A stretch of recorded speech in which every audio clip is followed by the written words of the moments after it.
চেষ্টা করলাম গোল দেওয়ার, পারি নাই। খেলার ফলাফল আমরা চাই ডাক্তার টিম দুলাল ভাই ইকবাল ভাই ওই টিমে খেলছে 4-0 গোলে হারিয়ে গেছে। ওকে কোনো মতে ভাগ করে নামাইছেন আর এখন মোট টিম আমি গোল দিয়ে খুব দুঃখিত, ফয়সাল গোল আর খেলবে না, এভাবে গোল আর দিব না।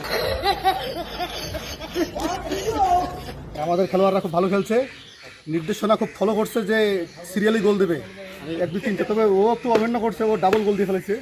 ধরি আমি আমার ভুল হচ্ছে। খুব সুন্দর খেলা হলো, জাহাঙ্গীর ফালতু খেলছে আর এদিকে ফয়সাল খুব বাজে খেলছে, 3টা গোল খাইছে ফয়সাল। আর জাহাঙ্গীর দিচ্ছে কিন্তু এই যে ভালো নাই, ভালো খেলা ছিল না, জোর করে দিচ্ছে, এরা মারে পিটে দিচ্ছে, রেফারি ওদের পক্ষে ছিল, এই জন্য ওরা জিততে পারছে।